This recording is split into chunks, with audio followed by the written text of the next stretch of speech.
This is Gabriel Sarah, and today is the 6th of December at 4:32 a.m. And today, today I'm gonna be tapping on the fear of being successful. The fear of being successful.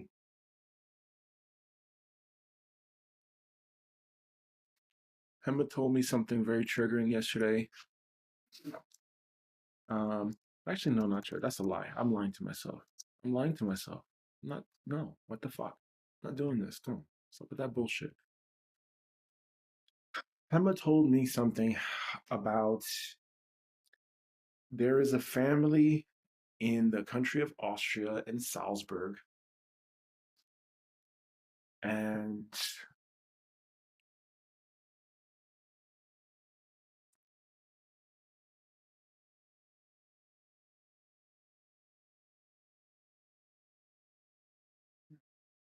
there's a family in the country of Salzburg, Austria, right? I'm in Austria. I live in Austria with my partner in the south of Austria as of right now. And this family is living off grid in Salzburg, Austria, and they have 3 kids.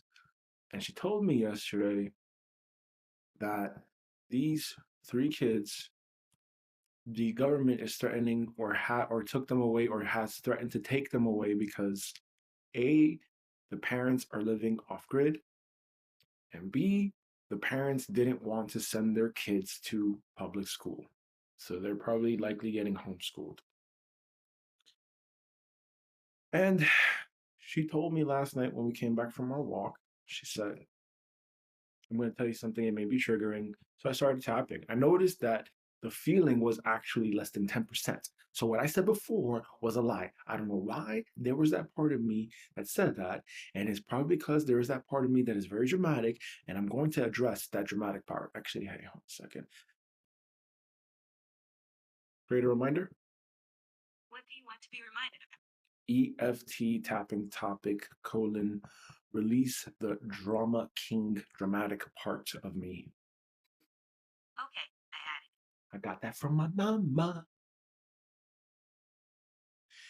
Anyway, getting back to it.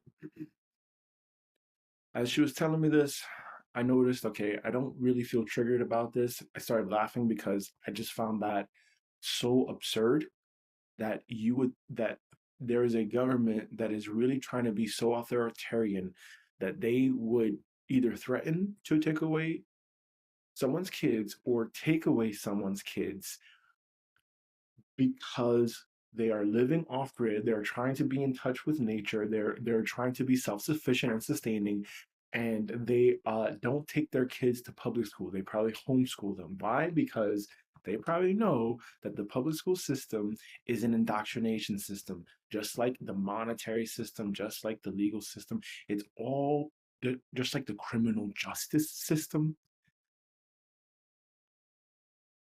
Tell me, why is it that in America, the most incarcerated are Black men? Why is that? Why is that? With probably Spanish men behind, right? Leading as a number 2. Why is that? Think about it. Anyway, getting back to this, as I was tapping, I was telling her something about like this fear of being successful. And I just admitted it. I just literally admitted that I have this fear of being successful. I have this fear of being seen. And whether you hate the guy or not, or whether you know about the guy or not, or whether you give a shit about the guy or not, it doesn't matter. I happen to surface from my subconscious mind the Liver King. And I understand that there's a lot of people that don't like him. He may be too intense. I think the guy's all right. And he said something in this official trailer the untold deliver king. And there was something that he said that specifically triggered me, and it made me realize, oh shit, I have this fear of being successful. So I'm gonna play this guy, and I'm gonna figure out how this thing works here. Let's see. There we go. Wonderful. Okay, let's put this up here, and let's see. Hopefully, we can get some audio.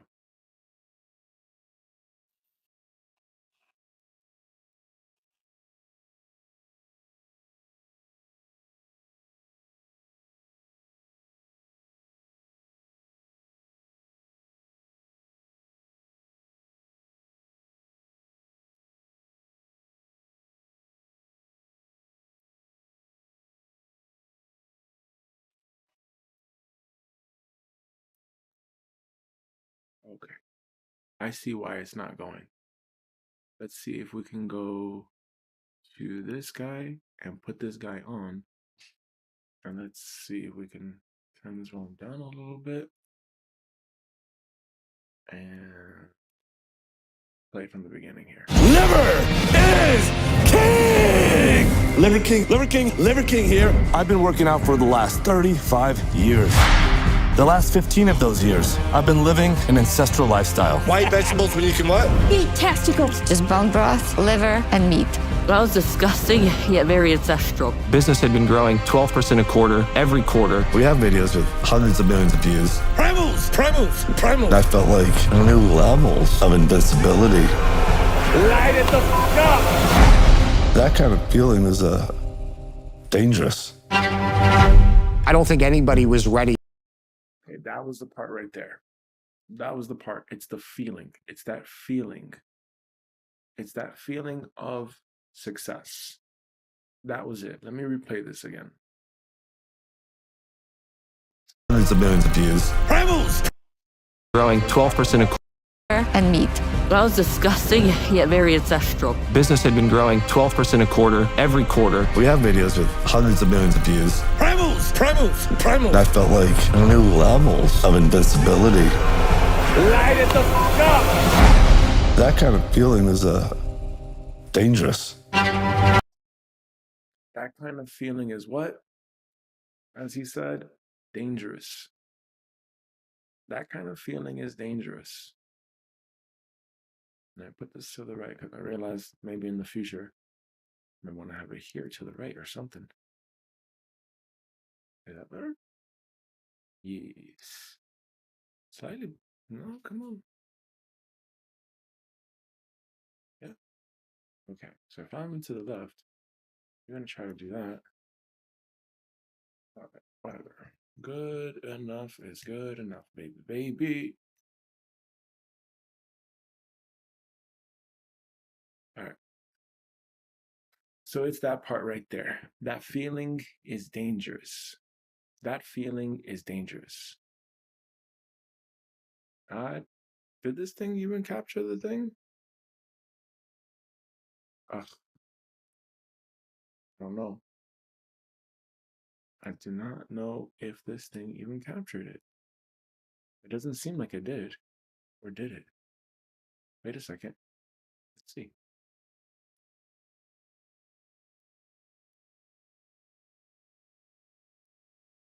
For what was going to come out when you have all these eyeballs on you. People would come to me and say, bro, like, come on, he's on steroids. And I would say, no, man, he's not.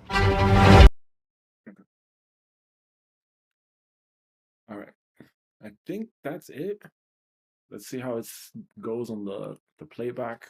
But either which way, that's the part right there. I happen to notice it. I don't know why my subconscious noticed it, but either which way, my subconscious noticed it. And that brought up a fear for me of being successful. That brought up that fear that, hey, if I am successful, can I handle it? Can I handle it? And I have had in my life specifically like 2 times where I could have had really big success, maybe more, I don't know, and I'm just not aware of it, but there were in my lifetime 2 specific memories where I could have had really great, tremendous success, and I fucked it. I fucked it up.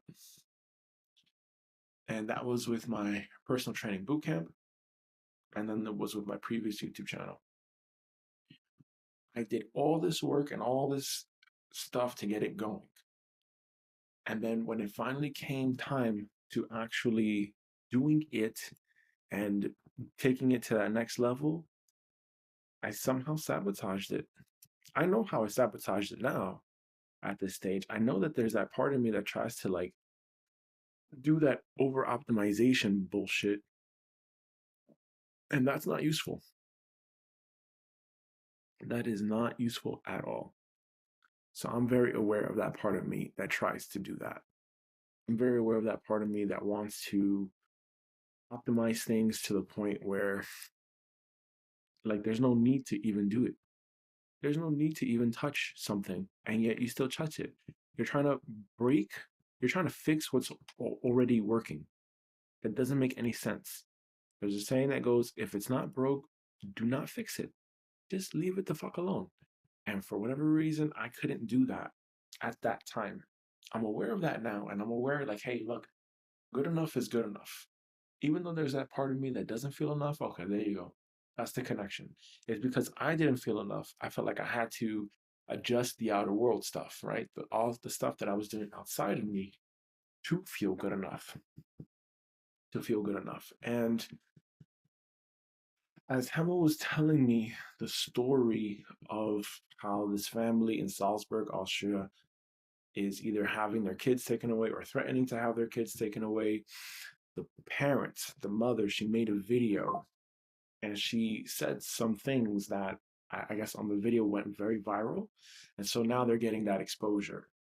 And in the last 2 or 3 months in particular, from what I'm aware of, there have been quite a few people in these social worker systems that have been either A, going to jail, B, losing their job, or C, about to basically lose their job because they have been abusing their authority.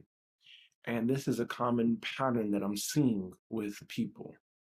It's a very common pattern that I'm seeing. And I think that that is probably one of the scariest things for me personally is what if I become successful? What if I achieve that monetary success? What if I get to that next level of the game and I cannot handle it? And I fuck it up again and I sabotage it and I make things worse. This would not be good. This would not be the life that I would want for myself or for my kids. Okay, this thing has to stop going so fast. What the fuck? How do I do this? How do I do this? What is this? Oh my God. Okay, tracking speed. Slow. There we go. Slow it the fuck down. Pause, track area. Oh, we're not gonna do that. Ordinary? Ordinary? Okay. Let's go slow. Let's go slow. Yeah, alright, cool. Alright, good. Alright, whatever. So there's that part of me that's afraid of like, wait, what if I literally become successful and then I can't handle it and then I fuck it up? You know, all that work once again to do all this stuff. And I have a daughter. I have baby number 2 on the way, and I cannot be that person. I can't be that person that is constantly starting and stopping, constantly starting and stopping. Like I want to be a father. I want to take that time to be with my kids. I also want to fulfill my dharma. I also want to, you know, live a fulfilled life where I like, okay, I made my contribution and stuff, and I got to really pick a lane and just fucking go in that lane, you know? Maybe in my early 20s, it was like, okay, let me try this, let me try this, let me try this, figure out what works, figure out what doesn't work. But at this stage, at 36 years old, I'm just looking at the patterns. I'm just looking at my life, you know, and I've had traumatic things after traumatic things after traumatic things. And maybe there's a I'm broken part as well. Whatever, fuck it. I own it. I own it. I own it. And I'm going to be honest with myself about this. I'm going to be honest, like, hey, okay, you know, I was raised by a single mother. Dad was never around. This mother had anger issues. She has still to this day. she had a traumatic thing where she lost her job, and then as a result, we got evicted. And since I was 12 years old, she never worked another job. She now lives on a couch with a shopping cart with her clothes in a garbage bag in the projects with her sister and her sister's disabled son. That scares the fuck out of me. To go back to something like that, because I was homeless, right? Me and Yolanda Sarah, we were homeless when I was 12 years old. This is around a few days before 9/11. I was in the 8th grade. I still remember these things. And then having to spend the next 5 years of my life seeing these relatives near daily, being around them, getting criticized and judged by them, it was awful. It was absolutely awful. And I would never want to experience that ever again. And I really, God, if it's between me and you, and it's just you and me, God, and hey, look, whatever I have to do to completely avoid that and to never experience that again, and to make sure my kids never ever experience what I went through, please tell me. And if this is a matter of I'm resisting experiencing that thing again and I haven't fully addressed the meaning behind it, then I'm going to get there. And I'm going to make sure I unfuck myself from that. And I make sure that I'm no longer in vibrational resonance with that. Because that's a very shitty experience. I never want to go through that again. And I'm done with that. I want to move on. And I want to be the best steward and fulfill my purpose and fulfill my dharma that I can possibly fulfill. So that fear of success is there. It's real in me, and I'm going to tap on it, and I'm going to let this motherfucker go. And that's what I'm going to do. I'm going to open up my... Oh, where is it? Where is it?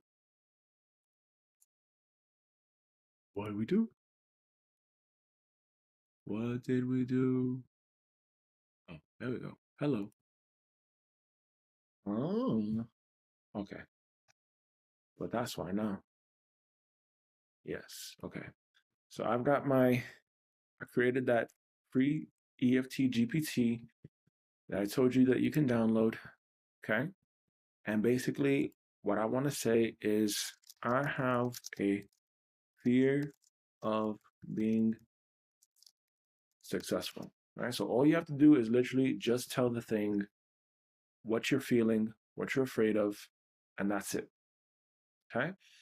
And just let the GPT do its thing. It's going to give you a little disclaimer. Always, it's going to say, I'm not a doctor, therapist, or crisis service, blah, blah, blah. Before we explore your fear of being successful, ask, do you feel emotionally safe and resourced enough to explore this issue right now? The answer is yes, I do.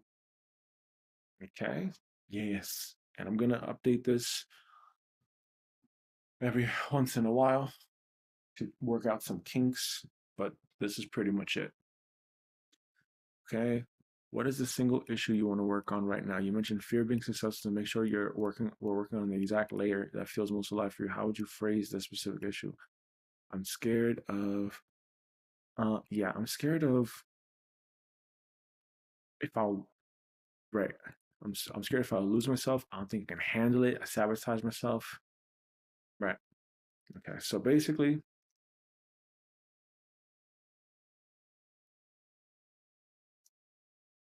hello, can we do this? Fear?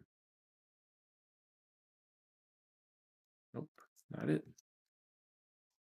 Just type this out by hand. My fear of being successful is, okay, A, what if I fuck it up? B, what if I can't handle it? C, what if it destroys me? D, what if it makes my life worse? E, what if I'm not grounded enough to handle it? And these are all valid and true for me because I'm watching some people, like a Liver King, where he was unknown. And he was, from what I understood, he was already financially successful with his Liver King brand thing, the ancestral living stuff. He was already doing it. Then he goes and does social media. And now with the social media, he gets all this exposure. But what does that do for him? That now makes him visible. That now makes him seen. And because he's seen, now you cannot be unseen. You took the genie out of the bottle, essentially. And when you take that genie out of the bottle and now you're seen, well, now, hey, look, people may come after you. And that's exactly what happened. Whoever the email hackers or whatever, they went after Liver King and they exposed him because he was fucking lying, right? Just don't lie. Just be honest. Hey, look, I'm taking steroids, right? You could have said that, but you didn't say that, Liver King. You fucking lied. And there's going to be consequences for that because, hey, look, even though, yes, there are lots of people that lie, but look what happens in the age of Aquarius. All that shit is going to get exposed. And I told that to him last night. I said, hey, look, I remember times when I was a kid and I lied a lot to Yolanda Sarah. I lied because I was afraid. And I was afraid because she was very big and she would scream and her face would get so fucking red when she would scream at me because she'd be so angry because she had anger issues. She had fucking anger issues. And as a result, I developed that fucking lying thing, And I have to shake that off. I have to get rid of that from my nervous system. And that's what I'm working on. That's what I've been working on. And so this fear of being successful is, okay, what if I'm seen? What if I'm seen and now because I'm seen and because I'm visible, now the fucking outer world has a reason to attack me? And I remember there was this time when I was a kid and an aunt, Sylvia, I had a gold chain that my biological grandmother had given me, and I don't have it, and she passed away, and I don't know where the fuck it is because Yolanda Sarah pawned it for money. And that money's gone. That money's gone. That chain is gone, and my grandmother's gone. So, and when I had this gold chain, like the first day I got it, Sylvia Sarah, she sees this, and instead of being like, wow, cool, that you look so great, right? You would think that that's what some normal people would do, right? No, mentally sick people that have issues, people have that mom issue, dad issues, insecurities, jealousy, exist at a lower vibrational consciousness are going to react differently because they're going to have a different goggle and view of the world. So what she do? She screams. She gets upset. And then she makes this whole fucking scene on the sidewalk in public. You get him this gold chain, but you don't get my sons anything. And oh my God, what she was really saying was, I'm jealous. She couldn't admit that. She was really saying, hey, I have issues from childhood. I felt like my needs weren't getting met. I felt like I wasn't getting the attention that I needed as a child. But instead, what did she do? She lied to herself and she projected her bullshit onto me.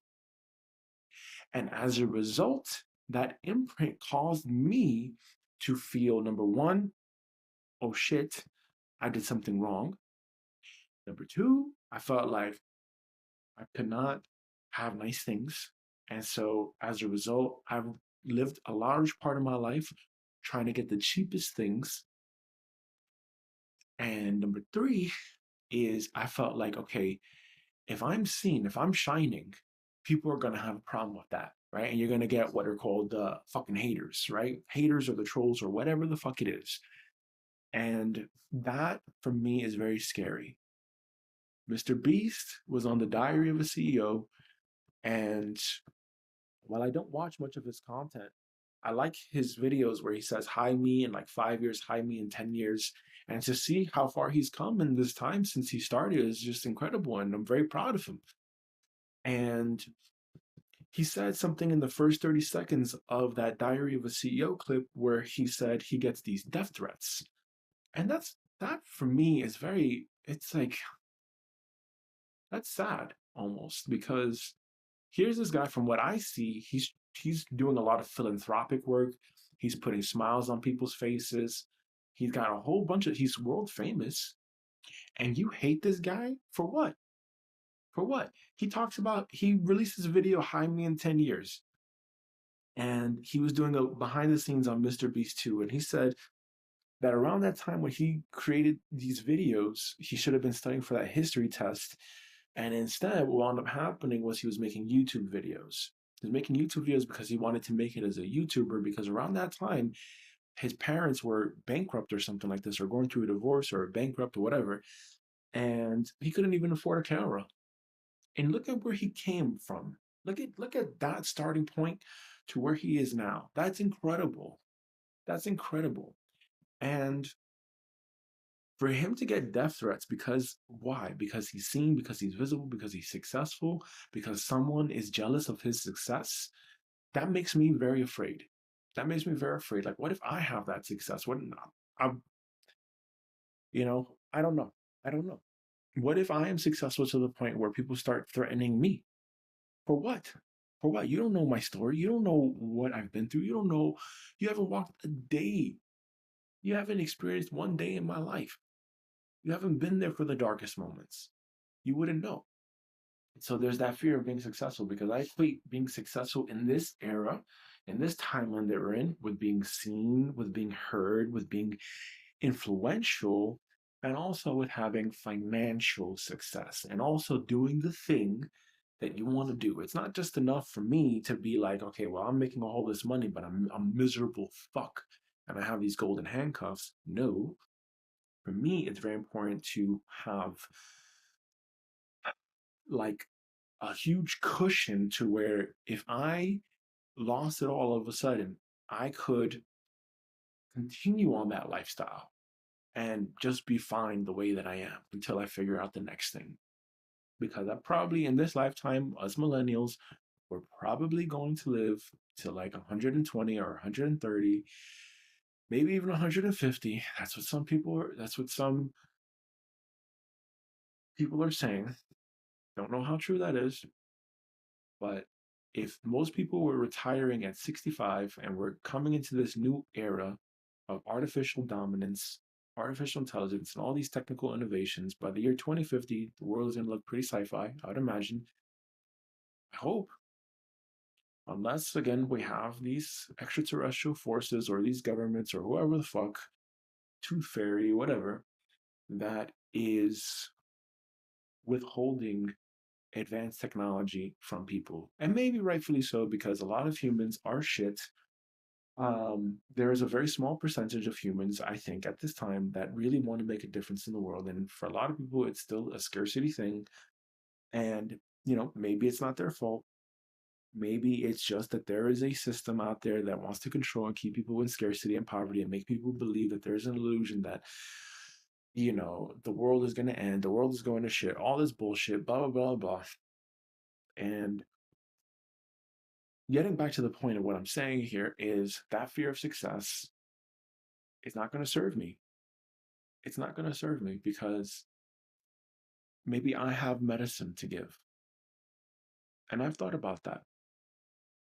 Maybe whoever is watching, whoever you send to watch this YouTube channel, God, maybe they have medicine too. Maybe you have medicine. But how are you ever going to express that medicine and give that medicine, give your gift to the world, if you are afraid? If you're afraid, if you're in fear, if you're not living up to your full potential, don't make excuses. Be honest with yourself. So this is where I am. So my fear of being successful shows up as, what if I fuck up? What if I fuck it up? What if I can't handle it? What if it destroys me? What if it makes my life worse? What if I'm not grounded enough to handle it? What is your earliest memory or a very strong memory where you felt the same feeling or pattern? It doesn't need to be a big trauma. It could be a moment you suddenly felt pressure, a time where you were given responsibility you weren't ready for, a moment you succeeded and something bad happened afterward, or a time you felt overwhelmed or afraid of being seen. Okay, I'm just recalling this memory now. Okay, so 2 memories. One, I was getting good grades. When I got good grades, when I got good grades in school, right? I was rewarded with a video game from my biological mother. There was a time where an aunt, Sylvia, made me feel for wanting 2 video games. She was, for whatever reason, and that was the last time, by the way. She never came again. For whatever reason, she was with me. She was with us when it was normally Yolanda Sarah,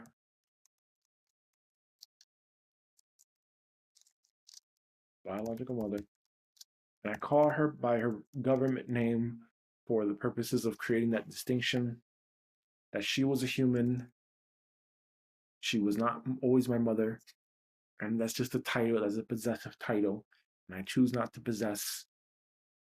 And I choose to recognize that this person was a human being with their own bullshit, just like I am. Was normally Yolanda Sarah. She was, for whatever reason, she was with us normally, Yolanda Sarah. And this time I asked Yolanda Sarah for 2 video games. Sylvia called me spoiled. And she made this fucking big deal out of this. She made this fucking big deal out of this. ... 2, grandmother gets me a chain. Sylvia once again gets jealous and screams at me and her mother in public. Why do you get him?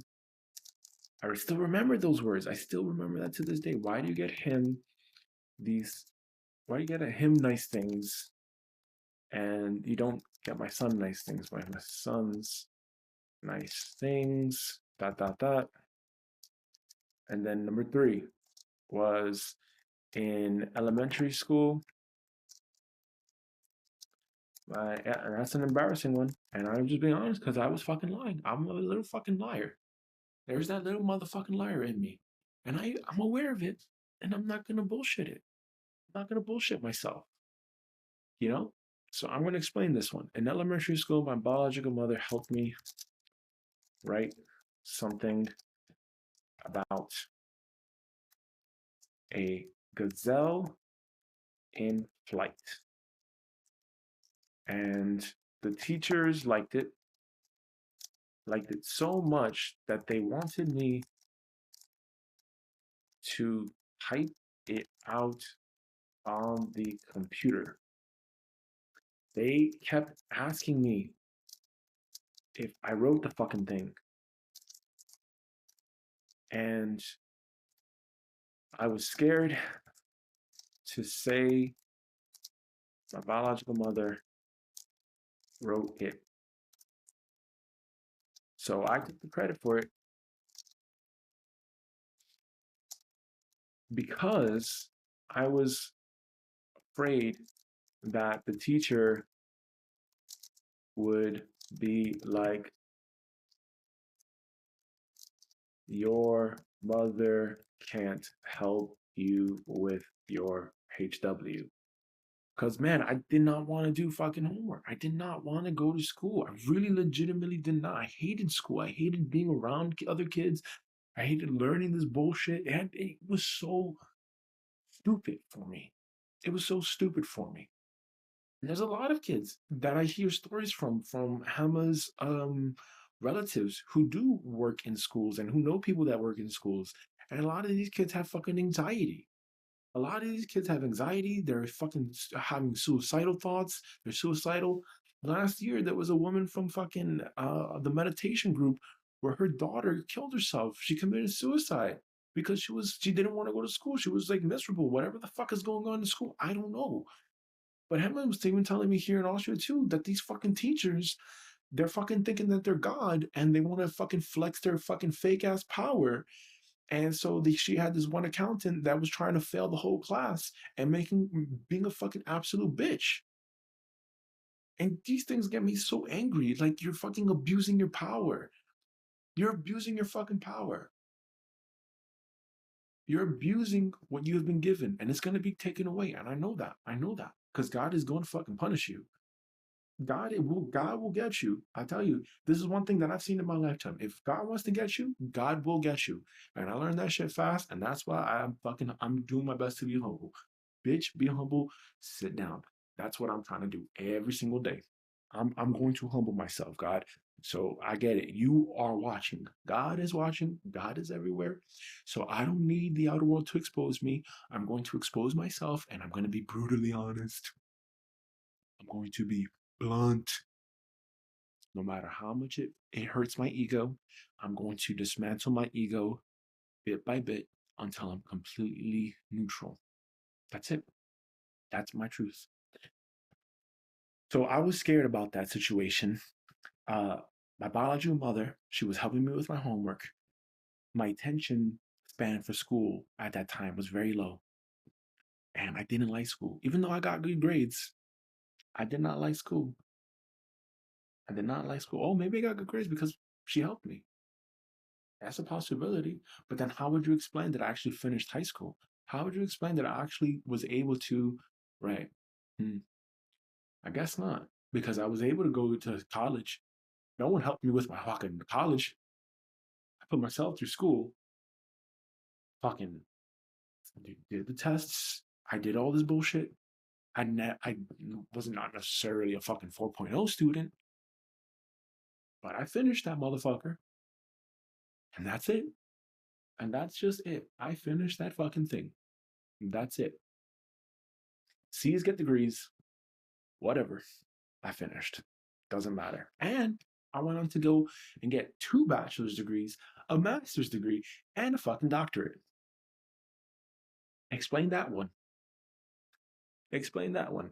But either which way, in elementary school, there was this fucking homework assignment to write something. And Yolanda Sarah helped me write this thing.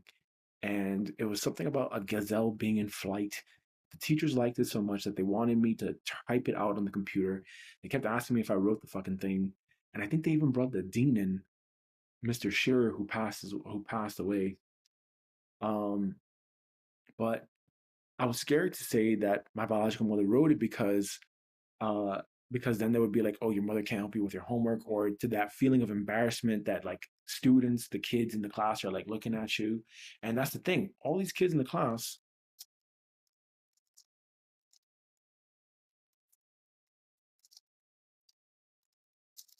and I was embarrassed. That's right. I'm just being honest. All the kids in the class were looking at me, and I was embarrassed to say, no, I didn't write it. So I had to live the lie and pretend. That's the truth. That is the truth. I had to live that fucking lie.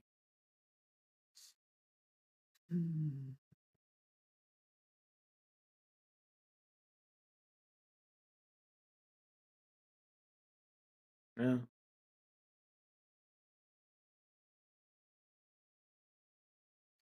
Okay, intake summary so far. You've named 3 powerful formative experiences. Number 1, spoiled for wanting more. You performed well, earn rewards, but we're shamed, right? That's the thing too. Yolanda Sarah, you couldn't help me take these tests. You may have helped me with the homework, but you couldn't take these tests for me. That's right, because I had to take these fucking tests myself. So what are we talking about here? What are we talking about here? You performed well, earned rewards, but were shamed by Sylvia for wanting 2 video games. Emotional message received was, if I want more, I'll be shamed. Yes. And I felt guilty about that too. And that was not fun. That was not fair. Success and wanting more is conflict, right? And so, even in the Bible, it's better to be poor to get into the kingdom of heaven. Or be grateful for what you have, because there's people that don't. Yes, motherfucker, I understand that. I understand that, because I was also there too myself sometimes, where I couldn't even afford fucking food, and for there were times where I went 3 days without eating. Sometimes up to 5 days without eating. Yes, motherfucker, I'm aware. I'm aware. Eventually it would be by choice. But there was that time when I was a kid, Yolanda Sarah was so vengeful that she said, we're going to starve, because she got into an argument with her biological mother and she wanted to punish her mother by making me starve. Go figure. Go figure. And so I had this control, angry, freak mother heart that wanted me always around, to use me as her fucking excuse to not move her ass, to be lazy, to get whatever she wanted, because she was the youngest of the bunch. And so she had this fucking I'm the baby complex, and you gotta fucking take care of me. You stupid bitch. Wake the fuck up. Move your ass. Move your fucking ass. And you have me go and get these fucking groceries and get all this stuff for you. It's fucking dangerous out there, and you don't want to move your fucking lazy fat ass. Your lazy fucking fat Puerto Rican ass, get off the fucking couch and go to the goddamn store to get your own fucking chocolates and sweets and ho-hos and ding-dongs and whatever the fuck it is. It gets me so angry. It's still to this day, and I gotta release that. Like, I can't live with this shit anymore. Memory 2, punished for being chosen. Your grandmother gave you something nice. Sylvia reacted with jealousy and anger. Emotional message received. If I shine or receive, others get upset. Success creates attacks. Yeah, and that's exactly what I mentioned with Mr. Beast. Mr. Beast is fucking killing it. He is killing it. And instead of people getting inspired and taking that as inspiration and being like, holy shit, like I really gotta step my thing up. No, he's getting fucking death threats. Why? Why? Because people fucking are little shits with their fucking egos. And that's why we got to work on dismantling our ego. We got to do the inner alchemy. We got to make sure we do this inner stuff, this inner alchemization of the shadows. And hey, like let's see the good in people, man. Let's see the good in this guy. Fuck. And let's see the good in Yolanda Sarah. And let's see the good in Sylvia Sarah. Let's see the good. Let's get the gold out of these situations. Because these memories, they're just telling you, hey, look, there's more to excavate. There's more gold here waiting for you. There is so much more gold. Memory 3, recognition wrapped in fear. Teachers praised you. Writing, you felt exposed, afraid of being caught, and forced to lie. Emotional message received. When I am noticed, I'm unsafe. Success brings scrutiny, pressure, and shame. Yes, that's pretty accurate, because hey, to receive that praise and to receive that attention in school, and then to have all these kids look at me, and it was very uncomfortable. It was so uncomfortable to be in a room of like 20 kids, and they're looking at me, and I'm getting all this praise, and it was very uncomfortable. It was really, really, really uncomfortable, and I was scared. And in that moment, it was like, oh shit, these people are looking at me.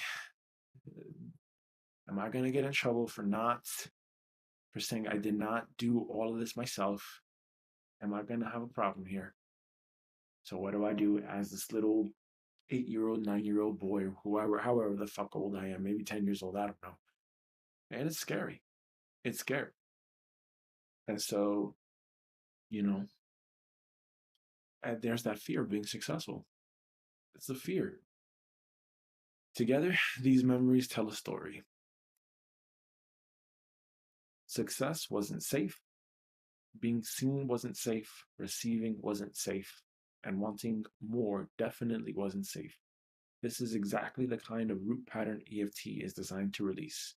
And also at the same time too, I remember, certain gangster movies too, like Paid in Full. It came out in like 2000. Maybe I was homeless by then, I don't know, but those kinds of movies, those gangster movies just reaffirmed one thing. Like if you got the guy that becomes the guy, right? He goes from struggling to being the guy.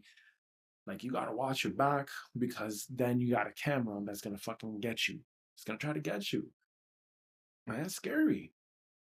That's scary when people covet things and they are looking, they're blinded by what they see physically, the material stuff. They don't know what it took to get there.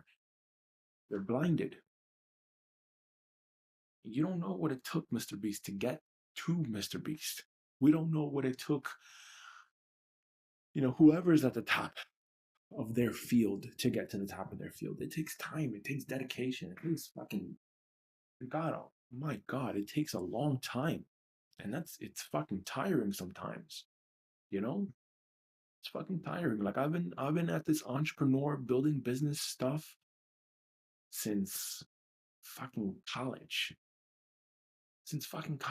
And I feel like my time, yes, it's about to come. Like I'm getting there. I'm getting there. Motherfuck. It's been time. It's been time. And this definitely, I don't know, wouldn't call it luck. I would not call it luck. I call it God's grace at some points, yes. God's grace at some point. But hey, I still am the one that has to wake the fuck up. I still am the one that has to move my ass every day. And it can be very tiring. And you got to be consistent with that shit. You got to be consistent. If you want to really do something special in your life, you have to be consistent. For me, my definition of consistency is do this motherfucking thing every day, week in and week out. That's like top tier level consistency. The next is like set aside a couple of days a week per week and do that motherfucker. And then the third tier is if you're gonna do something every month, make sure you do that thing every month. And that gets tiring when you got to do Cambo. That gets tiring when you got to do LSD. That gets tiring. Because when I use Cambo, when I use LSD, when I use Hapé, when I use the medicines, when I use Iboga, it's not a fucking party thing. It's for me unfucking myself. It's for me rewiring and creating a brand new identity. Making sure that I get out of vibrational resonance, with whatever the fuck it is, so that I can get unfucked and I can get myself to move forward in life.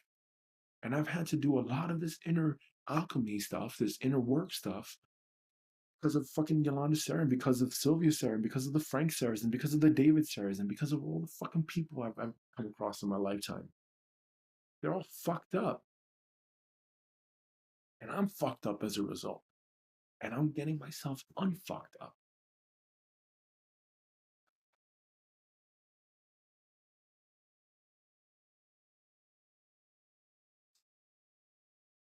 And that's where I am. That's my honest truth. That's my truth. That's who I am. And I'm not here to judge them. I'm not here to criticize them.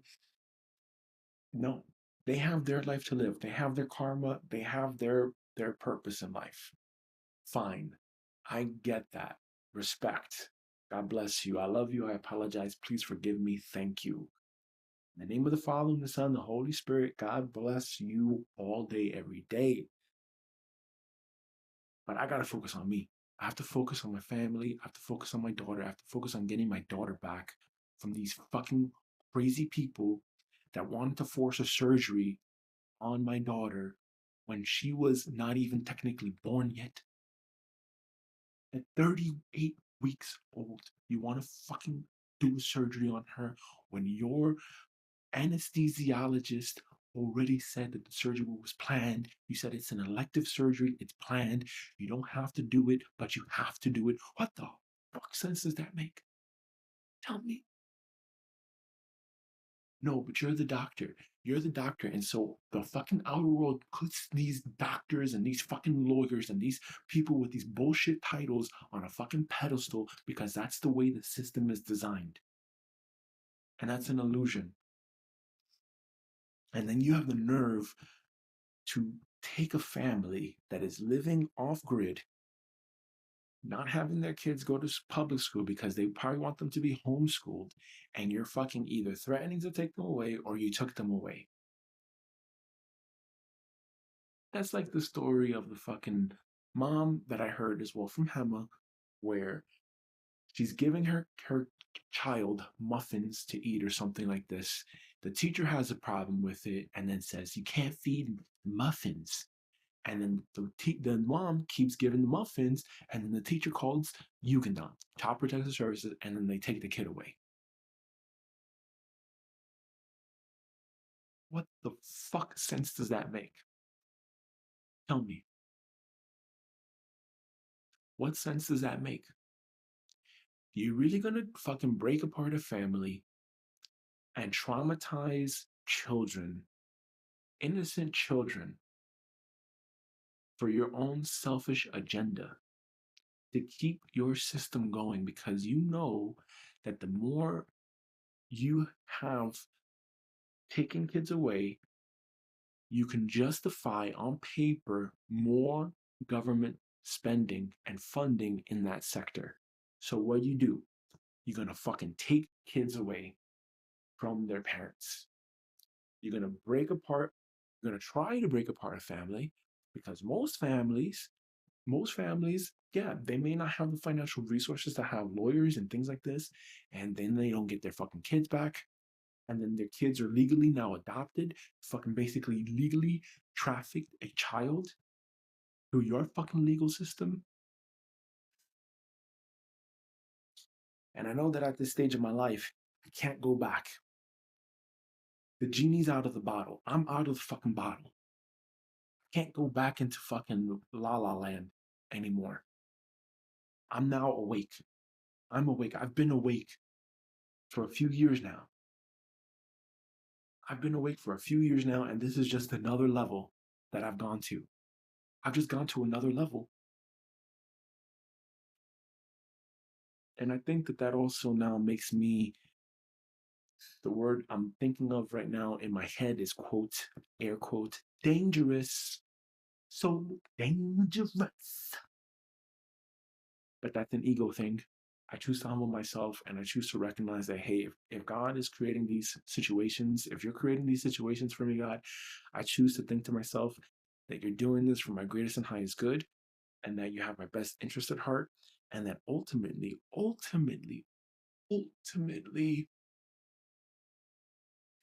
you want to ensure that I do something with what I've been given. And that's my intention.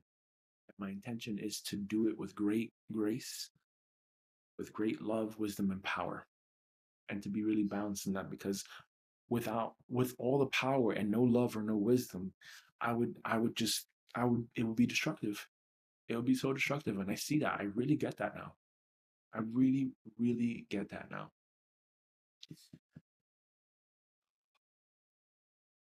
Feel better already. Yeah, there's that moment where like I feel like I can breathe deeper, and I have now this pain coming in my jaw. Ay, ay, ay, ay, ay, ay, ay. All right, let's move on. On a scale of 0 to 10, how intense does this fear feel right now when you think about being successful? 10, extremely intense. 0 equals no charge. Oh, okay. Let's muscle test this thing.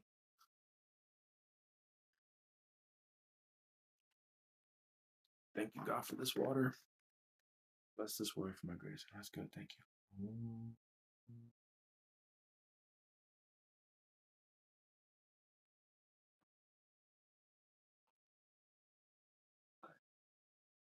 Show me yes. Show me no. Show me true. Show me false. My name is Gabriel. My name is Emma. My name is Soraya. My name is Mama. My name is Gabriel. On a scale of 0 to 10, 10 being the most intense,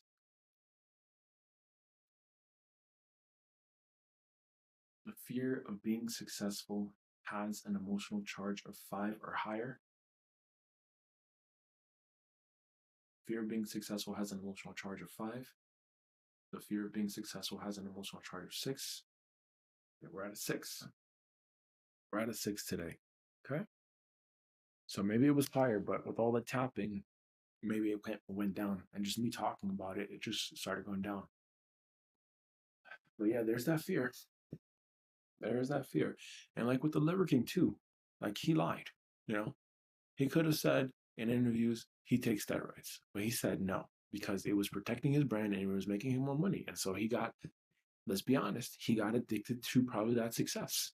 And that's the other thing that I'm afraid of. I'm afraid, like, what if I'm addicted to success? You know, I don't necessarily have addictions. I noticed that I can always stop things.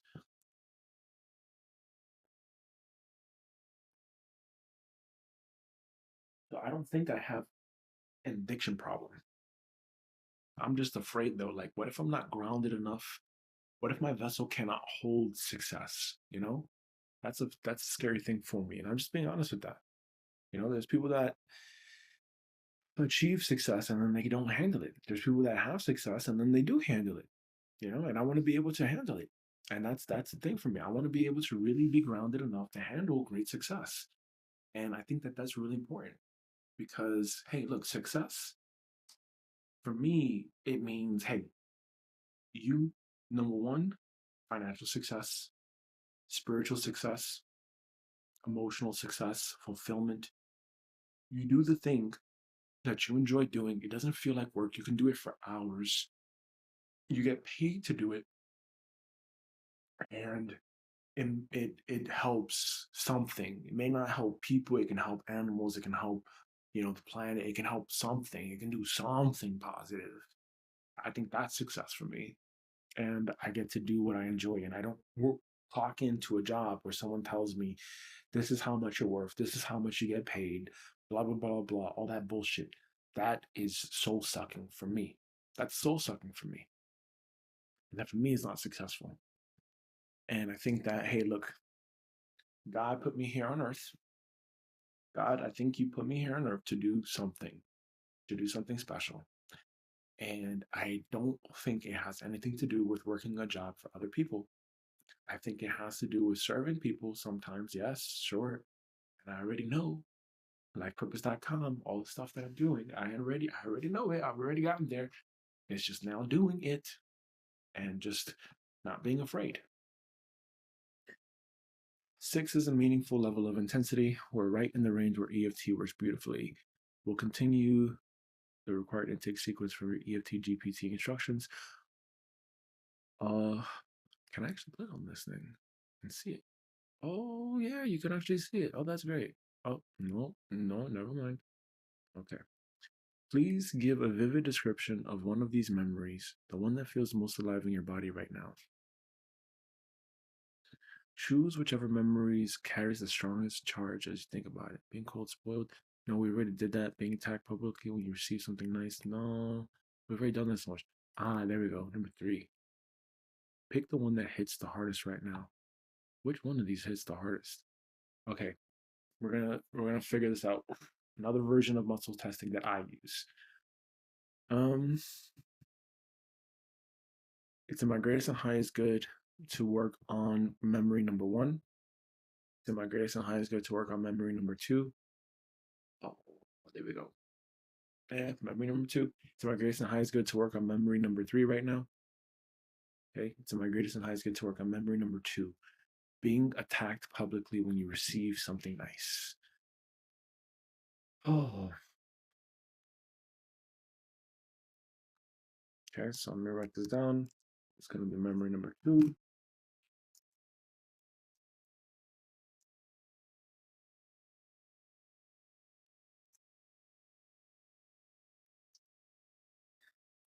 it's like comes out what sticks out about it.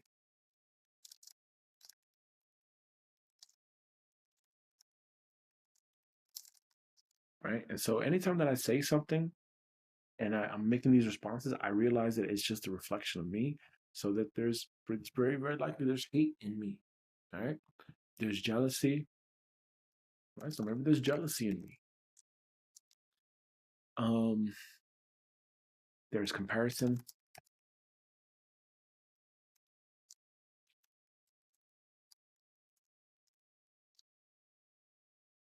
And what else?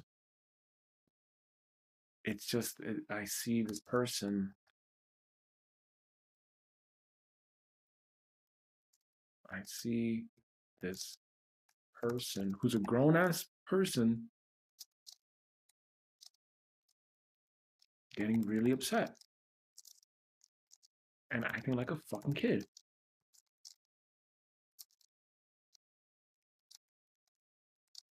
Instead of like cheering me up and saying, "Wow, like you look so great." They fucking made this whole scene in public and it was horrible and it's fucking traumatizing. I feel the eyes.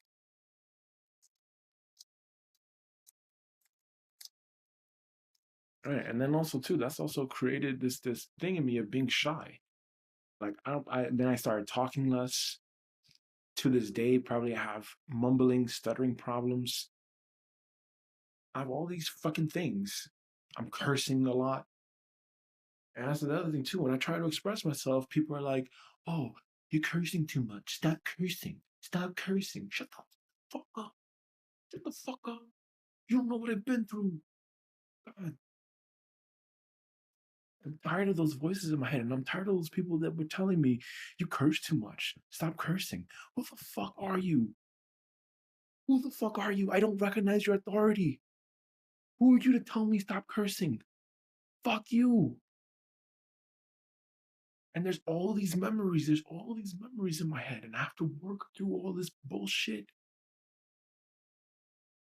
You don't know how someone receives something, which is why you have a lot of people that are fucking hypersensitive and they're fucking triggered easily. And yet you're fucking saying, "Oh, people are so soft today. People are so soft today." Motherfucker, shut the fuck up with that bullshit. Do you know how hard it is sometimes to go through life? Do you have compassion for people? Have understanding for people and what they're going through and what they're experiencing? Don't bring them down. Don't put them down and fucking criticize them. "You're so soft. You're crying. You're a little wussy. You're a little bitch. You're a little baby." Instead, say, "Hey, I get it. This is how I did it. You can do it." Be proud of them. They're having a fucking human experience, just like all of us. We're all having a human experience, right, God? Right? And it's uncomfortable. It's uncomfortable. And it's irritating. It's really irritating. It's really irritating when you go through these things. Oh. Okay. From memory number 2, here's what stands out. Visuals. A grown adult, Sylvia, erupting in jealousy and rage. You standing there receiving something nice from your grandmother. People in public turning to look. Sound and atmosphere. Her screaming, demanding to know why you were treated well while her sons weren't. The sound of a scene being created in public. The heavy silence or judgment of strangers watching. Yes. Emotional impact, hate, jealousy, comparison, embarrassment, feeling exposed, yes. The core wound that formed, if I receive something, people will attack me. Success or being chosen brings jealousy, drama, and humiliation. If I shine, someone will tear me down. This is exactly the kind of pattern that later becomes, what if success destroys me? What if I can't handle the attention? What if I'm not grounded enough? Make perfect sense. Now we proceed to the next required intake question. How does this memory make you feel emotionally in 1 or 2 words per feeling? Oh, God. Yeah, it's all of that. All of this. It's all of this. Man, this is a lot right now. Scared. Scared. Not feeling good.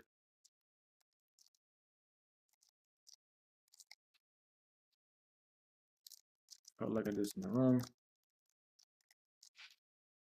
Angry. Yeah, like it's fucking it still affects me to this day.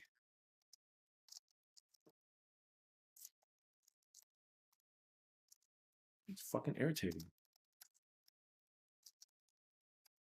This is how I feel. Unsafe. Like my own fucking relative, really was acting like a bitch.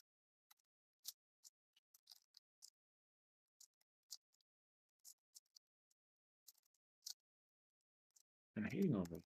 It's horrible. Like that's your own flesh and blood. It's supposed to be your family. That's supposed to be my fucking family. And this is what you're doing? This is what you're doing?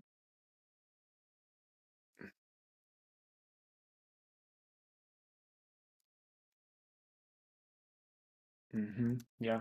I started hiding.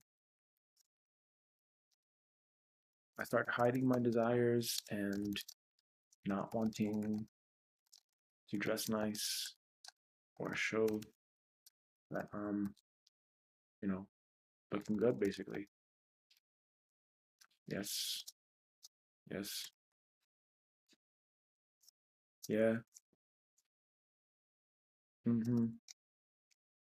So like I did something wrong. Or having a nice thing. Yeah, I was this little boy and I was scared. What if it was the grown me? But if this was the grown me, I would have fucking screamed in her face and probably smacked her in the face.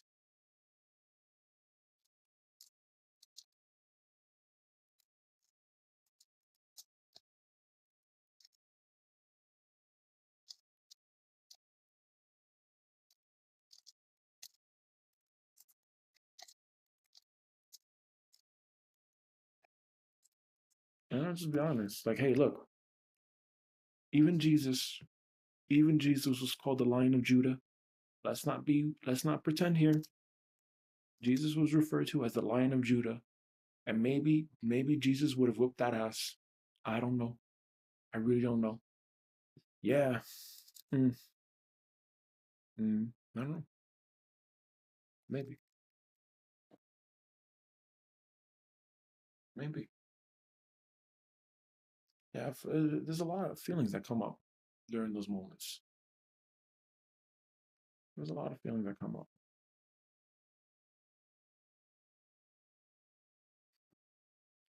Okay. Yes. Okay. What beliefs or stories about yourself or life did you form because of this? Mm, yeah. I can't wear nice things.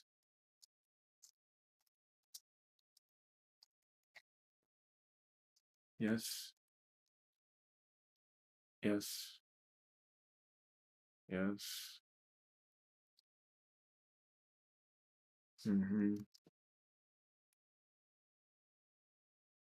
Probably. I want to hide. People have a problem.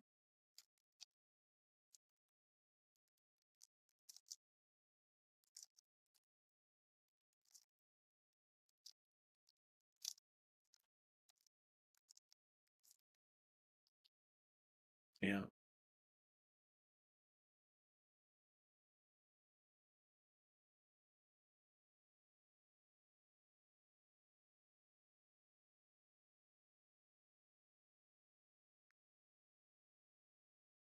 Um.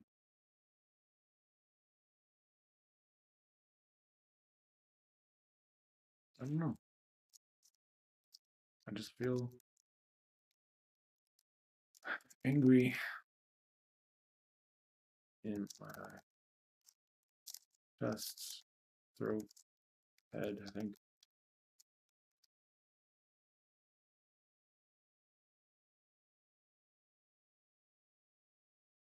Obviously, this could have gone much faster, but I stopped to address some of these things that I'm feeling.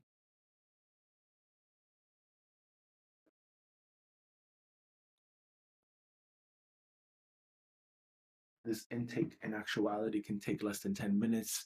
I'm just giving a instruction, a demonstration as to how this would look. There we go, that's better. All right, intake complete, body sensation, okay, blah, blah, blah. Parts work, echo. Per your instruction, here's a simple explanation of parts every time. In internal family systems, so everyone is aware, you're aware, in internal family systems, IFS, a part is a younger or protective aspect of you that tried to keep you safe in the past. It's not broken or bad. It was bad. It was doing its best with what it knew. An echo, inner child, is an emotional echo from a younger time, a younger you still holding fear, pain, or beliefs from the original situation. Based on the memories you described, here are possible parts that might be involved. These are the parts. Okay, we don't need to go into that. Okay, fine. Which is the one part? Okay. Let's see. The protector. Yeah, I think the protector.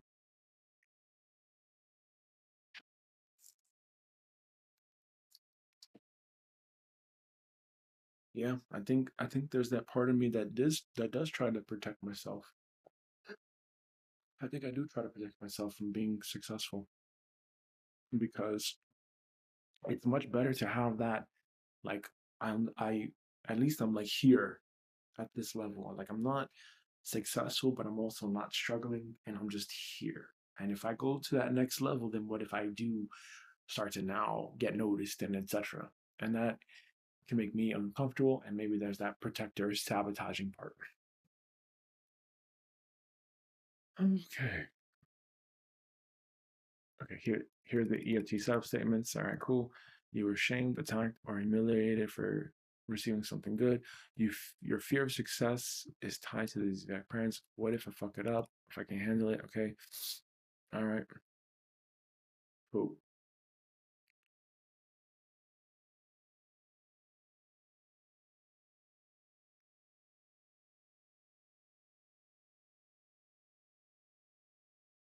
Um,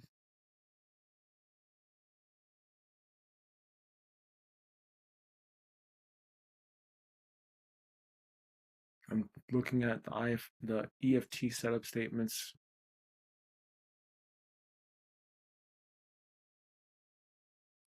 Two.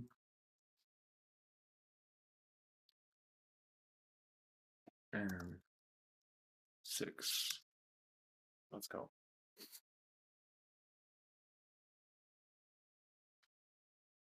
Okay, great. Now we have the entire script.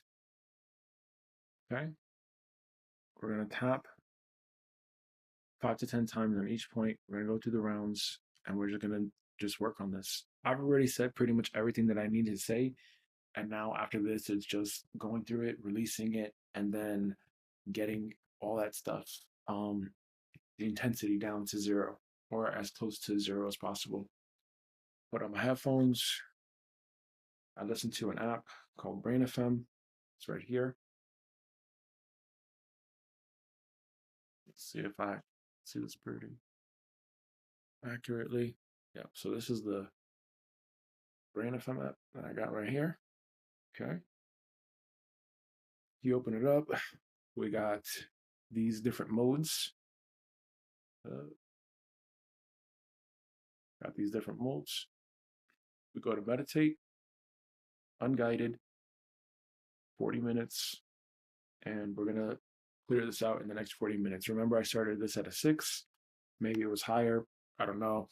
But we started this at a 6, and now we're gonna get this down. We are going to get this down. I'm gonna put this in half mode or half screen mode. There we go. So I can see this now better. Can I?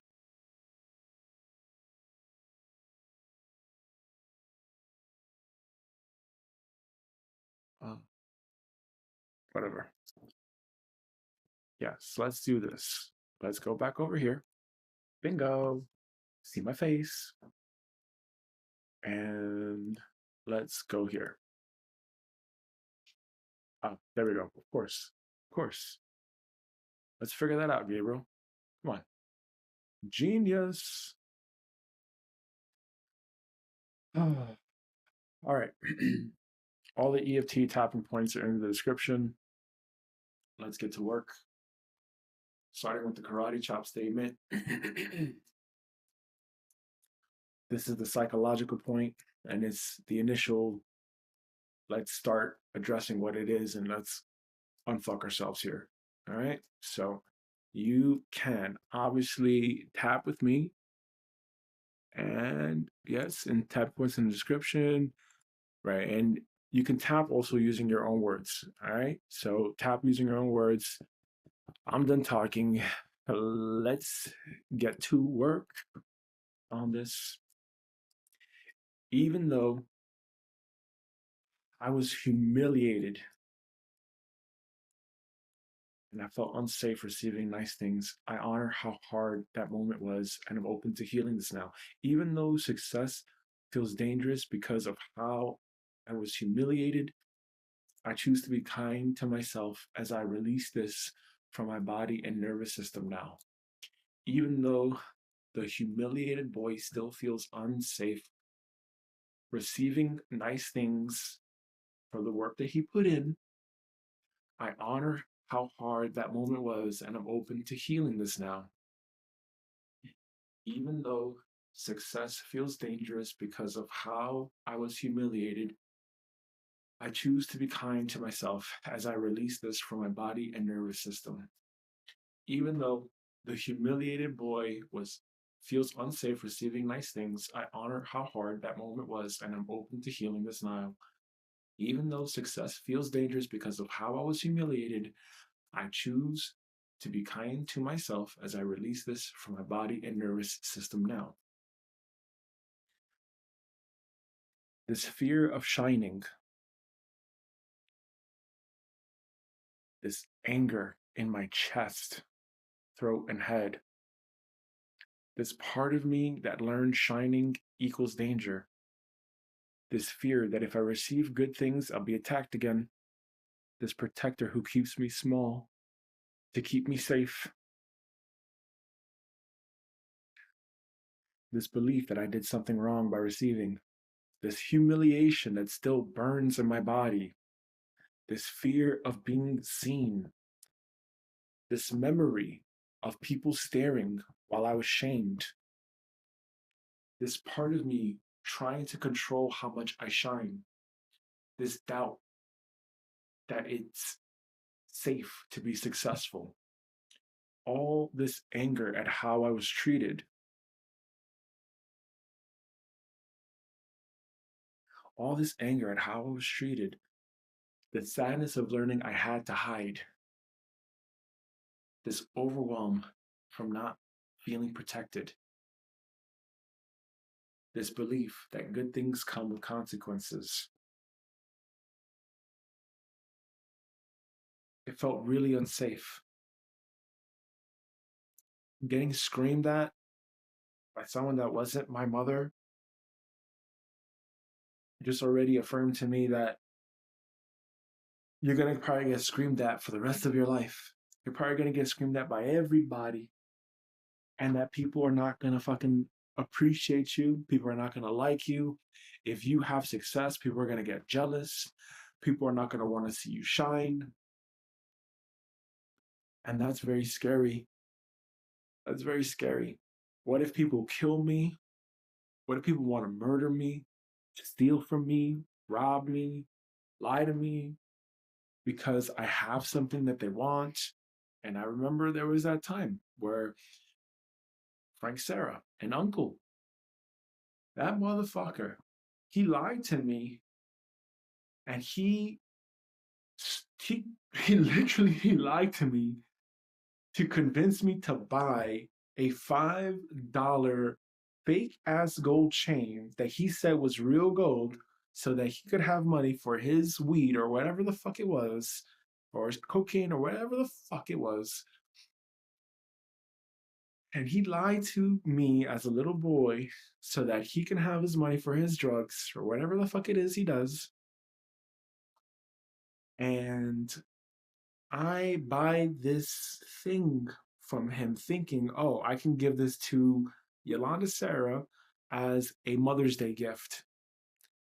And then she gets the gift and then she appreciates it, but then she realizes, hey, look, he lied to you. It's fake. It's fake jewelry. And it turns green and it rusts. Why you do that? Why you do that, Frank, Sarah? Why? Why you gotta lie? Why you gotta lie to people? Why you gotta lie? You lied to me for money. You lied to a little fucking boy for money. Why are you doing that? Why are you doing that? And that's people. And I have to really make mental sense of these things. I've got to make mental sense of this fuck that people create for themselves. And it's uncomfortable sometimes because I wonder, like, hey, like, what are you really thinking? What are people really in their head fucking thinking that you would do this and you think that this is okay? Do you really think that this is acceptable? I don't know. I really don't know. I don't know what goes on in people's head. And for Sylvia in this moment, she's obviously projecting something because it didn't start with me. It's pretty obvious. Like if I really think about it and I look back at it and I connect all the pieces, Yolanda Sarah saying she was always jealous, she didn't get good grades in school, whatever. It just affirms to me like, hey, look, you got some unresolved issues, girl. But are you gonna move your ass and unfuck yourself? No, you're probably not. Because it's either you don't know how, you're too lazy, whatever the fuck your excuse is, and it's maybe too painful for you to even look at. You got your secret chamber of astral horror. When are you gonna get up in that closet and get those skeletons out of the closet? Gotta get the skeletons out of the closet. You get what I'm saying? So God, I understand that it was just between me and you. And I had this fear of being successful. And even though I had this fear of being successful, I really, truly, consciously choose to be successful now. Even though I had this fear of being successful, I choose to get rewarded in public for the work I do. Even though I was afraid of being successful, I choose to accept shining now. Even though I was afraid of being successful, I choose to receive acknowledgement for the work I've put in the darkness over the years. Even though I was afraid of being successful, I choose to let that fear go from my nervous system now. Even though I was afraid of being successful, I choose to become the greatest version of myself now that I could possibly be. Even though I was afraid, even though I was afraid of being successful, I choose to shine my light super bright. Even though I was afraid of being successful, I choose to become the greatest version of myself that I could possibly be.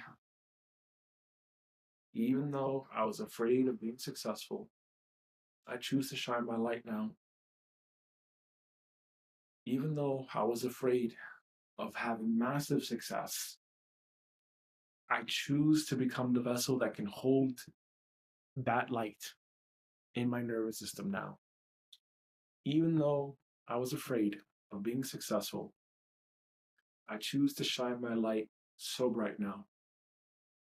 Even though I was afraid of being successful, I choose to shine my light as bright as I possibly can now.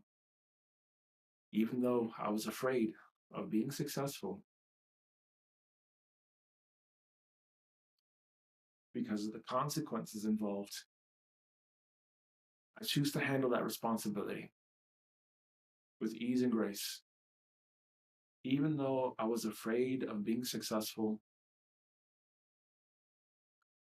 and I was afraid of the hate I received, I choose to look at others with compassion regardless. Even though I was afraid of receiving hate and criticism and being screamed at and yelled at and intimidated, I choose to have compassion for people. Even though I was afraid of being successful, I choose to allow great success into my life now. Even though I was afraid of being successful, I choose to win the game now. Even though I was afraid of being successful, I choose to let that go from my nervous system now. Even though I had negative beliefs around being successful, I choose to let those beliefs go from my subconscious mind now. Even though I was sad when being successful because it meant I received criticism and I experienced consequences, I choose to be successful anyway now. Oh, now another memory is coming up. And the memory that's coming up is high school graduation. So I was the first in my circle of relatives to graduate high school. And when I look back at it and I look back at that version of myself, that 17-year-old young man, I'm incredibly proud of that young man. And like, if I could go back in the past and talk to him, which I'm going to do right now, I'm going to tell him, like, hey, do you understand how much of an accomplishment it is? You not only graduated high school, which you were the first to do in your entire relative circle. You know what? Actually, let's go there now. We're gonna go back in time right now. We're gonna get the chair. We're gonna get the chair. And let's get the chair.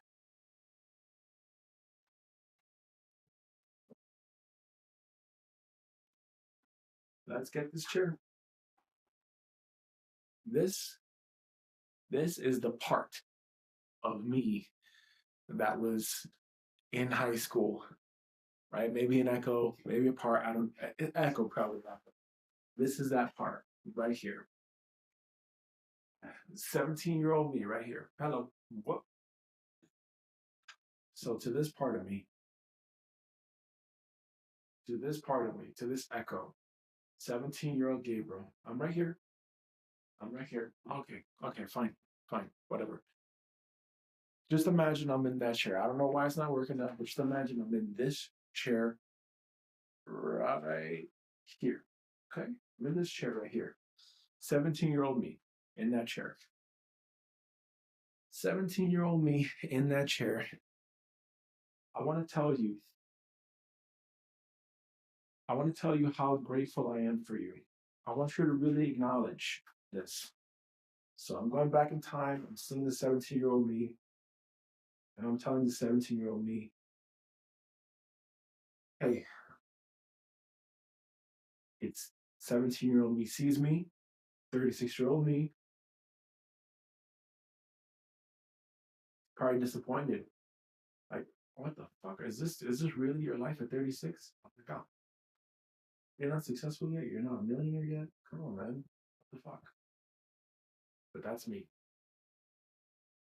And I'm just telling this 17-year-old me, hey, I love you.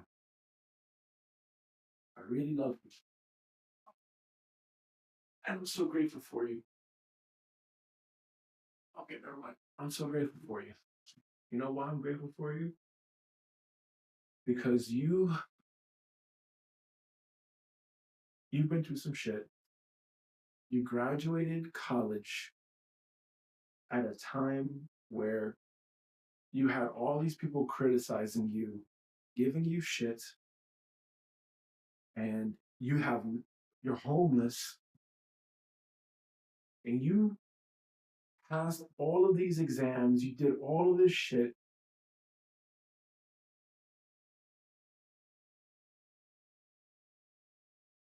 and you also got yourself into college.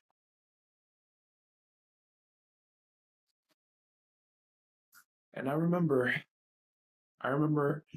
from that time, that version of me, 17 years old, homeless, fucking having this schizophrenic uncle spit on your face, showing his dick in the morning because he's fucking schizophrenic and he's got mental health issues. And you're going to school and you're taking these fucking tests. And I remember even around that time, there was a time where I had to take this Regents exam in New York. And it was an English Regents exam.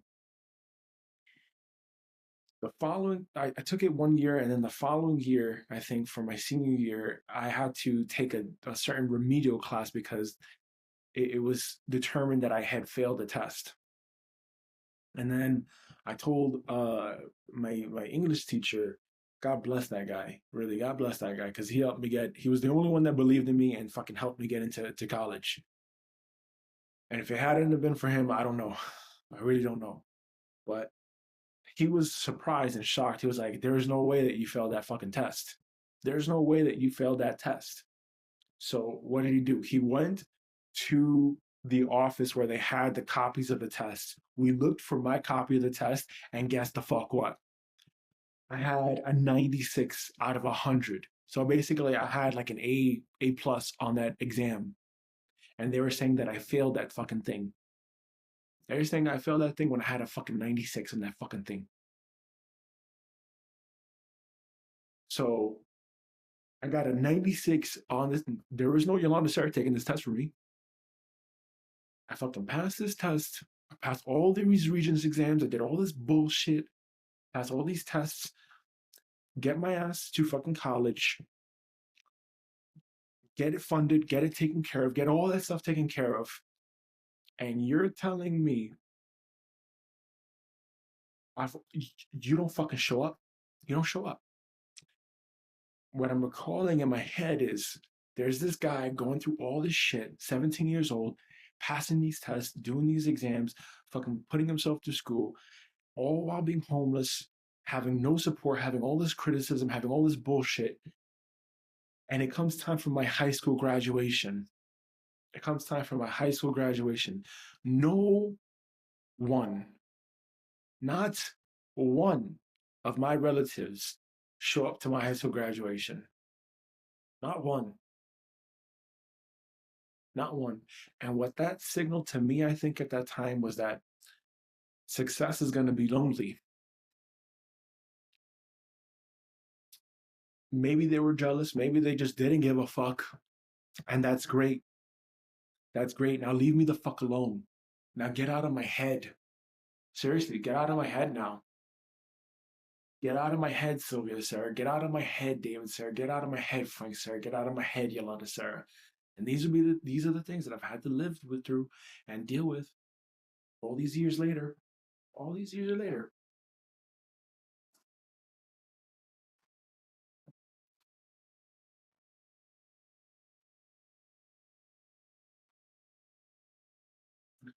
All these years later.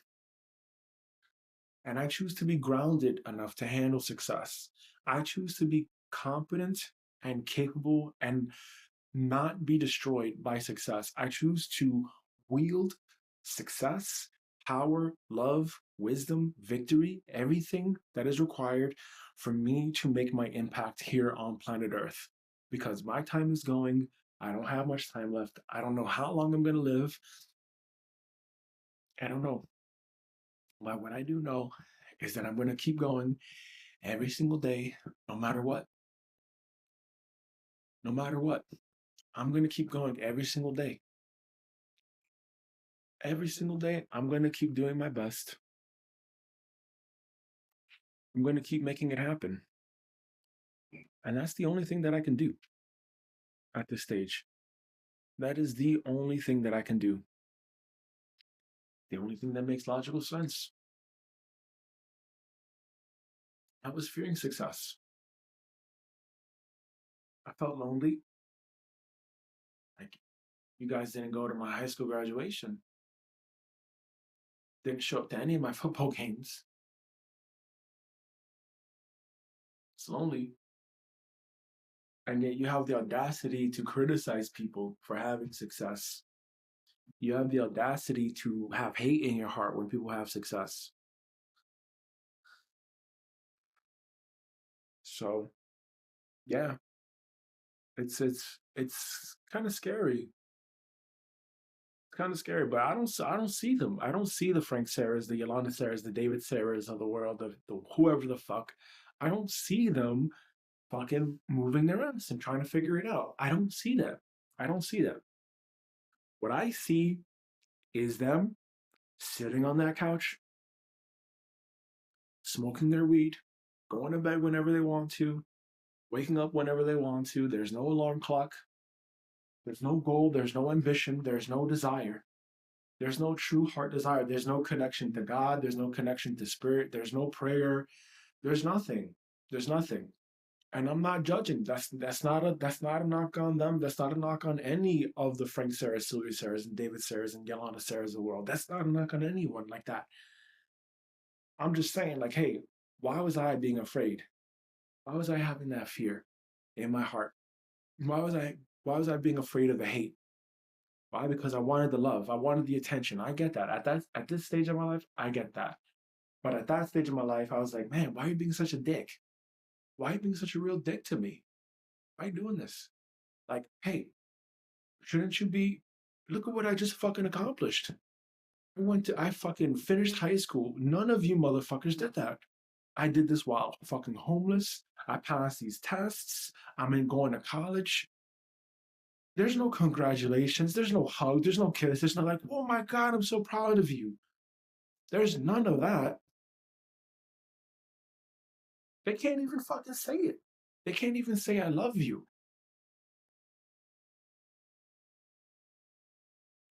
But that's my attachment though. That's my attachment because I'm expecting these people to be something that they're not. And I am being something that I'm not. I'm being small. I'm being small. And I'm not small. I'm not small. I'm big. I'm very big. And I choose to play very big. I choose to be very big now, and I choose to be in my bigness. I choose to be in my greatness. So even though I was afraid of success, I choose to shine my light. Even though I was afraid of being successful, I choose to be in vibrational resonance with my tribe. Even though I was afraid of being successful, I choose to hang out and have friends with other successful people that know what it is to be successful. Hello. Even though I was afraid of being successful, I choose to welcome that into my life now. Even though I was afraid of being successful, I choose to win the game now. Even though I was afraid of being successful, I choose to shine very brightly now. Even though I was afraid of being successful, I choose to embrace that now. Even though I was afraid of being successful, I choose to embrace what it means to be successful. This old pattern that tries to protect me, maybe it doesn't have to protect me the same way. This fear that shining would bring jealousy, maybe that was true then, but things might be different now. Maybe I don't have to hide anymore. This old belief that success equals danger, maybe it is possible to shine and still be safe. Maybe I didn't do anything wrong by receiving good things. Maybe it's okay to want more. I'm open to feeling a little safer now. I'm open to feeling a little safer in my body now. I'm open to updating this old pattern. I'm updating to clearing this old pattern. Maybe I don't need to control everything to stay safe. Maybe I can handle success more than I think. I'm open to releasing some of this anger. I'm open to letting go of the need to stay small. I'm open to releasing the overwhelm around shining. I'm open to believing good things don't have to bring consequences. And I choose, God, to recognize and just remember that it's just between me and you. It's between you and me and you.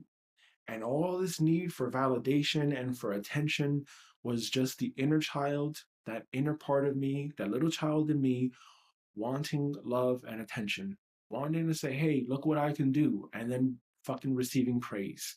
I get it. There is that part of me that wants to receive praise, that wants to receive admiration, that wants to receive attention. That's me. That's me. That's my truth. That's my honesty.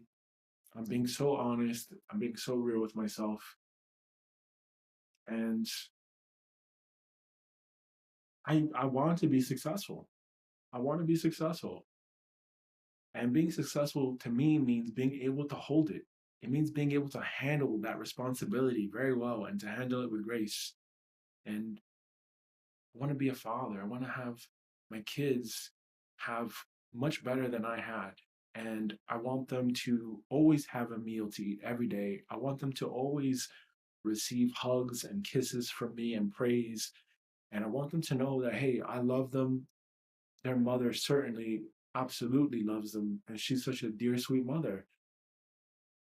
And I want us to have a successful relationship. I want us to have a successful family life, a successful personal life, and a successful business life. You know, success isn't just about fucking business and money and whatever. That's part of it. For me, success is the whole package. It's the whole thing. It's like, hey, I'm living a life that I feel good about. I'm living a life that I feel like, yeah, I fucking did that. I did that. I did that because I'm doing it. I'm doing it bit by bit. It's not easy, but I'm open. I'm open to experiencing success. I'm open to letting go of these attachments to money and just relying my validation and my experience and my existence on money. And I understand too that, hey, look, for my relatives, maybe there was that part of me that really wanted to be successful. So that way, maybe financially successful so that I can give them money and maybe they love me now. Maybe they say, wow, you're so great. Maybe they finally acknowledge me, or maybe they never do. And I am choosing to treat the humiliated boy with love and protection now. I am allowed to shine safely now. I am no longer living in that public shaming moment. I am choosing a new relationship with success. It feels good. I'm choosing a new relationship with success. I am safe enough to grow. I am releasing the belief that my success hurts others. I am allowed to receive good things. I am honoring the protector who kept me safe. I am expanding into a grounded, steady version of myself.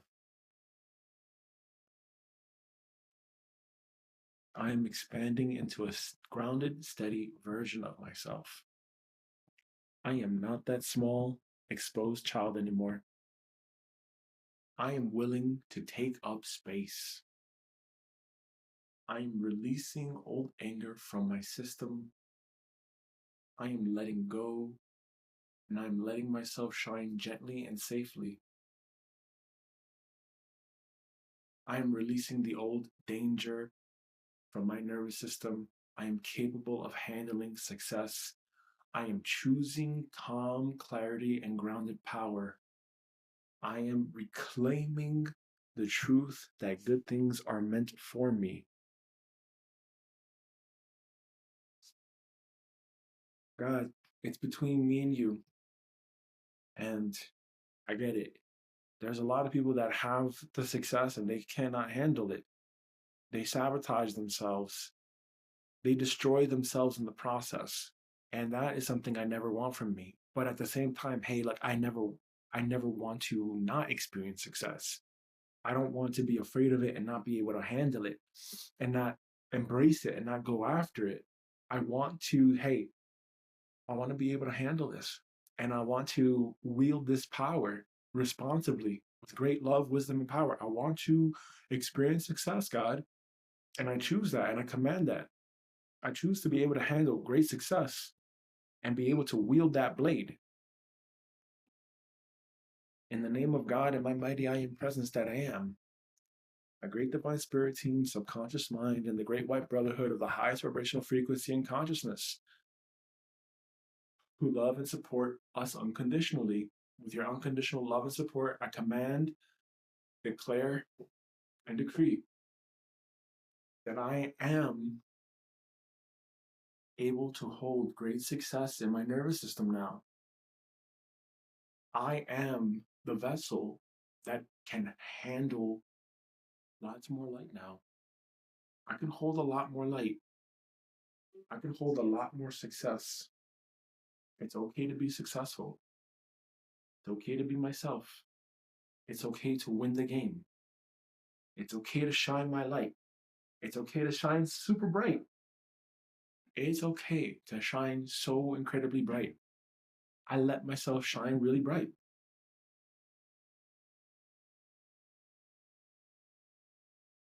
I let myself shine really brightly.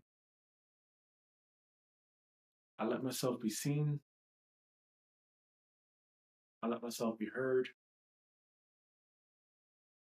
I let myself be me. I let myself be me. I can be successful. I think I have what it takes to be successful. And I think I just have to keep clearing whatever it is inside of me that is resisting or not in resonance with success. I don't have to want success. I can be in resonance with success. And the way that I be in resonance with success is to be out of resonance with failure, to be out of resonance with feeling like I'm a loser, to be out of resonance with feeling like I'm not good enough. That's what I got to keep working on. And I got to keep doing that work every day, every day, every day, until I'm no longer in resonance with it, until it no longer affects me, until I no longer think about it. And I choose to let go of all of these beliefs and these feelings from my nervous system now. And I claim that for myself with the violet consuming flame. Violet flame, violet flame, violet flame. Dissolve, consume, annihilate, obliterate, dismantle, and transmute all feelings of failure, all feelings of fear around being safe and successful from my heart, from my mind, from my body, from my feeling world, from my spirit, from my nervous system, and from every heart and mind across the universe now. And now that I have met these parts with compassion, I can move forward with more calm. To the little boy that was scared of success, to the little inner child me that was scared of success, I love you and I apologize. Please forgive me. Thank you. I love you so much and I apologize that these people did what they did to you. And I apologize that, these people were who they were. They had their own issues, they had their own problems, and that's okay. Let's look at them from a state of compassion. And that state of compassion tell us very clearly, like, hey, they're hurting. They're not successful. They're probably very bitter. They probably feel like losers themselves, and that's how they wanted you to feel. They wanted you to feel ignored. They wanted you to feel like you're nobody. and they're just showing you where they're hurt. And I choose to let go of that imprint from my nervous system now. I choose to shine my light very brightly, and I choose to anchor in new beliefs that are going to serve my greatest and highest good. Now that I know shining doesn't equal danger, I can allow myself to rise. Now that I'm not living in Sylvia's jealousy anymore, I can breathe freely. From this moment forward, I choose to remember I am safe to have nice things. Now that I understand the protector's fears, I can lead with strength. From this moment forward, success does not destroy me, it supports me. Now that I've released some of this humiliation, I can stand taller. From this moment forward, I choose visibility over hiding. Now that I am grounded, I can handle success with stability. From this moment forward, I let my life get better. Now that I trust myself more, I allow myself to shine.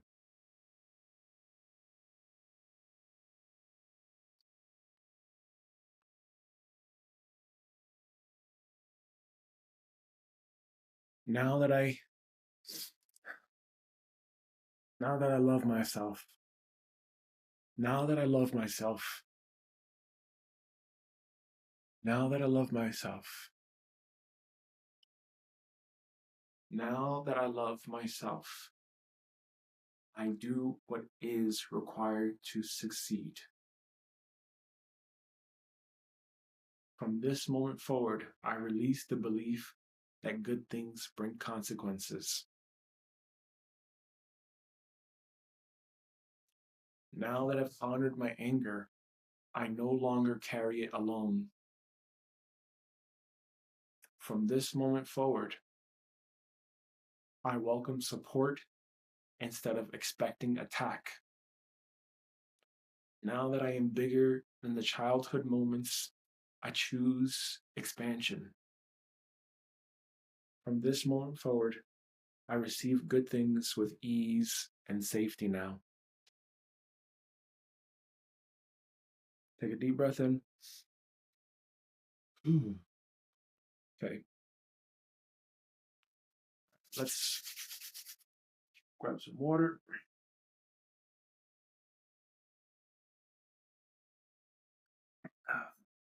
And now let's get a rating here. Okay. So before we started this, the belief, I'm afraid of being successful, had an emotional charge of 6. Okay. Let's see where we are now. Show me yes. Show me no. Show me true. Show me false. My name is Gabriel. My name is Hema. My name is Soraya. My name is Mama. My name is Gabriel. On a scale of 0 to 10, 10 being the highest, the fear, my fear of being successful has an emotional charge of 6.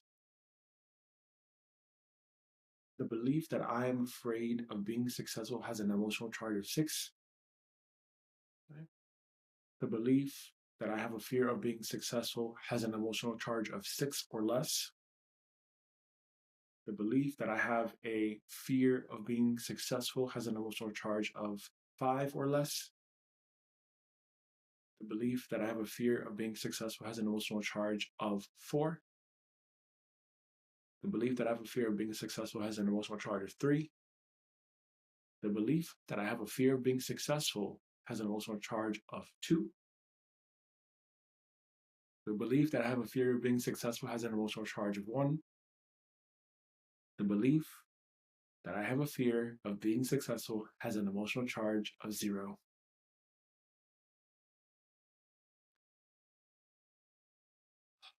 The emotional charge of being afraid of success has an emotional charge of 0. Done. Done. And that's how we do it. We go from a 6 to a 0, and we unfuck ourselves from all the bullshit simply by acknowledging our darkness, our secret chamber of astral horror. That's what we did. That's exactly what we did just now. Oh, feels good.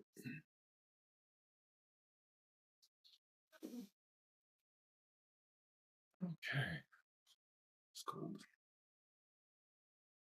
All right. Thank you, God. Thank you for every day. Thank you for this EFT tapping session. And to success, to the energy and to the energetic field of success. I love you, and I apologize for pushing you away and resisting you and avoiding you and having these beliefs about you that may not be true at all. Please forgive me. Thank you. God. God, I bet you're trying to give me success. You want me to be successful. I don't understand why you wouldn't want me to be successful. You're giving me all the reasons to be successful, that I can't be successful, that I have what it takes. And I choose to be successful now. I choose to be successful now. And I choose to make this happen for my family, for my kids. I feel so fortunate and so blessed to have children. And I want Soraya back. I want my daughter back. And even though there was that part of me that felt unsafe and afraid of being successful, I choose to really embrace success now. I choose to be seen. I choose to shine. I choose to get it together. And I choose to shine bright, bright like a diamond. Take 3 deep breaths in. Exhale when I tell you to. Inhale.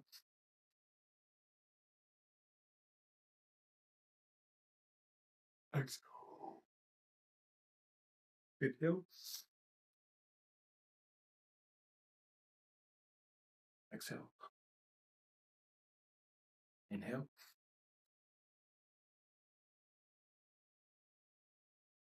Exhale. Grab the wrists. Our Father, who art in heaven, hallowed be thy name. Kingdom come, thy will be done on earth as it is in heaven. Give us this day our daily bread, and forgive us our debts, as we forgive our debtors.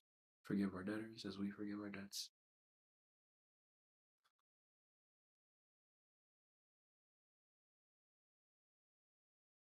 Forgive us our trespasses, as we forgive our trespassers. Forgive our trespassers, as we forgive our trespasses. Lead us not into temptation, but deliver us from evil. For thine is the kingdom and the power and the Lord forever. Amen.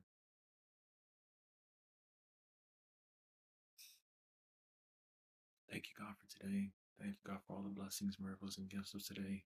Thank you, God, for helping me release and taking out of me fear of being successful and returning it back to your light for permanent and everlasting transmutation and transformation.